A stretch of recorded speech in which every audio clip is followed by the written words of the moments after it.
Saan ba kayo pupunta? Gusto niyo sakay na kayo sa akin? Manlilibre pa ako. Alam mo ikaw, huwag mo na sayangin ang ipon mo sa akin, okay? Boyfriend mo ba talaga yan si Alex? Hindi ho, Lola. But I think we're getting there. Gusto lang mag-apologize si Andrew sa'yo. Let's be friends again. I like that. Let's be friends. Anong ginawa mo sa apo ko? Wag. Ano pinuntis? Buntis ako, Philip. Sa akin ba talaga ang batang yan? Kapit ako, Philip. Pero hindi ako pokpok. Hindi bali nang masaktan ngayon si Cindy. Hindi naman kayo mabuko sa mga pangyayaring ginawa ninyo ni Alex. Bata pa naman si Cindy. Makakalibutan niya yun. Pero pag pamilya ang nasira, yan ang mahirap premedyohan. Ano ba nangyayari sa'yo? Kailangan ko lang kayo sa'yo. Bakit hindi pa rin tayo pwede? Sabihin mo nga sa akin, Alex, dahil hindi talaga kita maintindihan. Gusto ko may pagmamalaki mo ko sa magulang mo, may pagmamalaki mo ko sa ibang tao. Sa sasabihin ng mga ibang tao, wala akong pakialam. Kung hindi mo talaga kayang sabihin sa akin kung anong totoong dahilan dito, hindi nga tayo pwede. Goodbye. I hope that your insecurities keep you warm at night. Ang bait-bait ng tao eh. Kaya nga pumunta rito dahil nag-aalala sa'yo. Pinaksamahan pa niya ang tatay Berting mo. Ano ka ba naman, Alex? Tapos ganun ang ginawa mo. Ha? Ano ba, Alex? Gusto mo maging miserable buong buhay mo, ha? Mas pipiliin mo yung pride mo kaysa sa mga bagay na magpapasaya sa'yo? Alam kong hindi niyo ako maintindihan, pero maniwala kayo, tama ang ginawa ko. Alex, hoy, kinakausap pa kita, ha? Ang dami naman drama nun sa buhay. Hindi naman nagsasabi.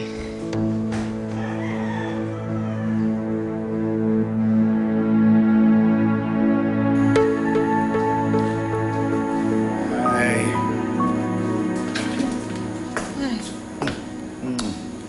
Minom ka? Yeah, sa office. Kami ni Henry. Oh, gising ka pa. Hinihintay ko kasi si Cindy. Nagpunta kila Alex. Oh, I see. Wala ka talagang tiwala sa Alex na yan, ano? Okay naman siya. I like him. Hindi siya madaling ma-intimidate. In fact, naalala ko ang sarili ko sa kanya. Di ba? Di ba? Hindi naman ako nagpadaig sa'yo nung nililigawan kita noon. Huh?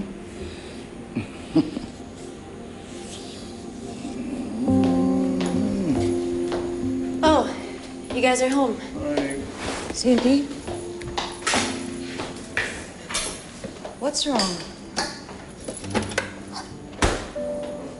Cindy? Umiyak ka ba? Okay lang ako. I'm just hungry.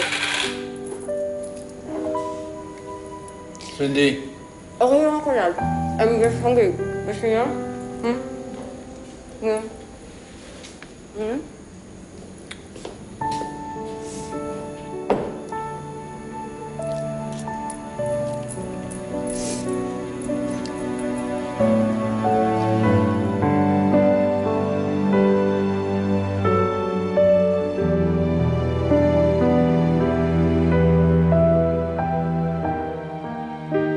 Si Cindy ba?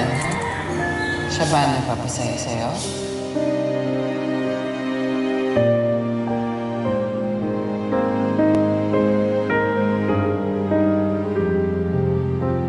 Nakikiusap ako sa'yo, Alex.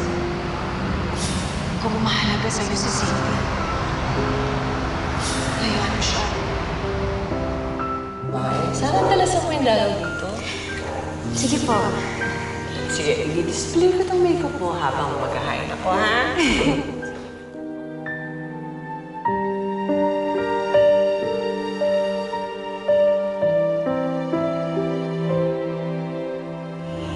Goodbye, Alex. I hope that your insecurities keep you warm at night.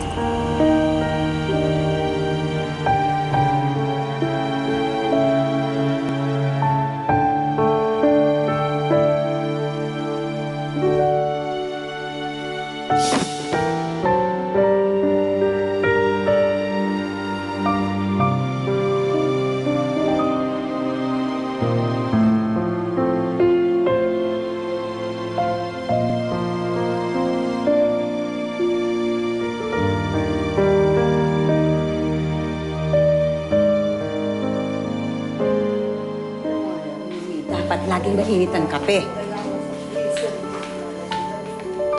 Oh, ba't yan ang binabasa mo?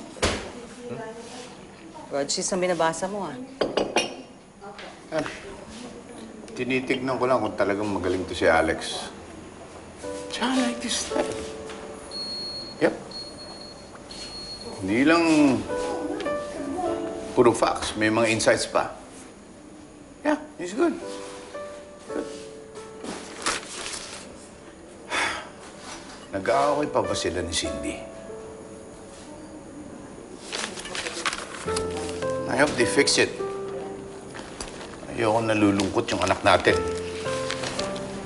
Nako, makaka-get over din yan si Cindy. Hindi ba sabi niyo, kumain ng napakaraming ice cream kagabi?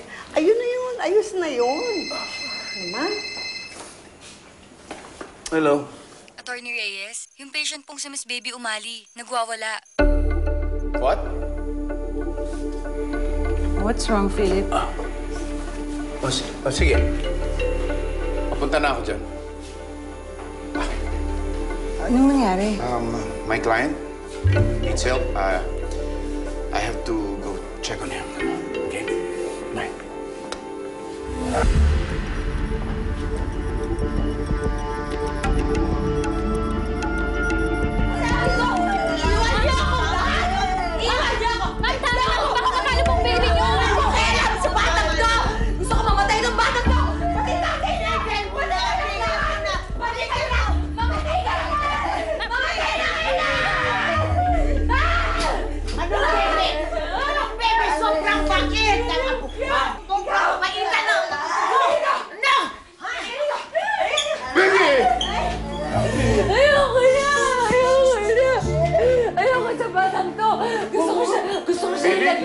Ilalagyan ko itong batang to!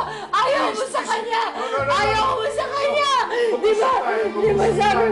Di ba sabi mo hindi siya sa'yo? Sabi mo, hindi siya sa'yo! Akin ang batang yan.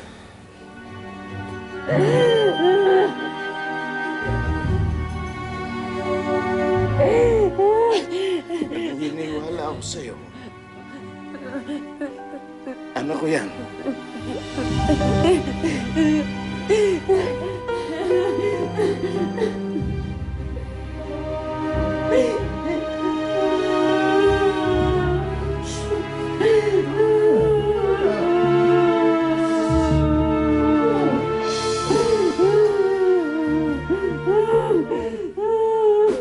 Bata.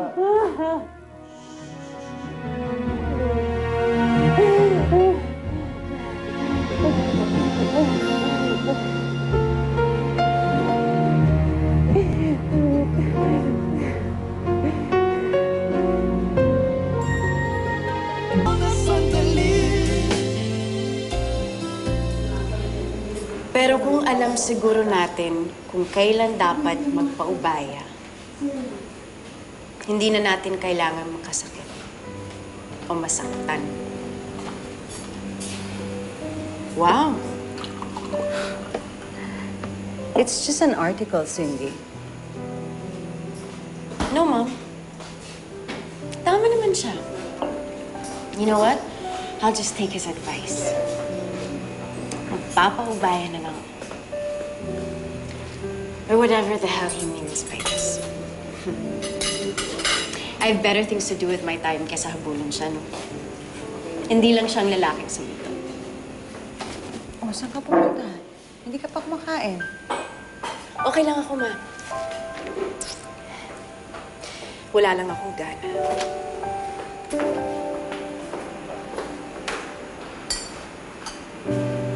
Oh, nakita mo na?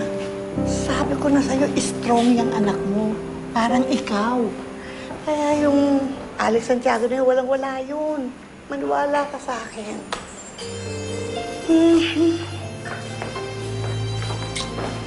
Tapusin mo na yung inaano mo dyan. Tapos na yan.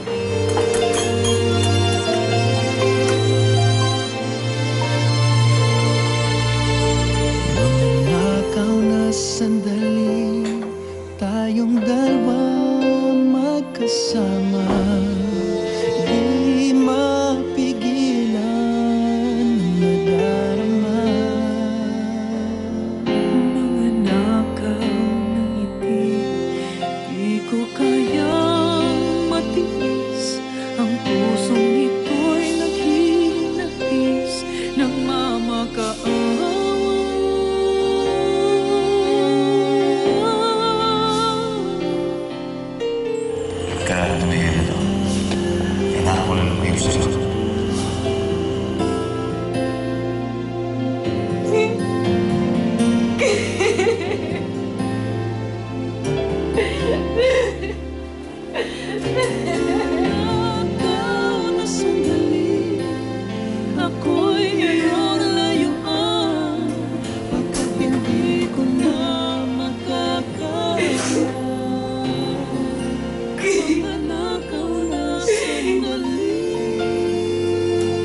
nagkukulong, naghihintay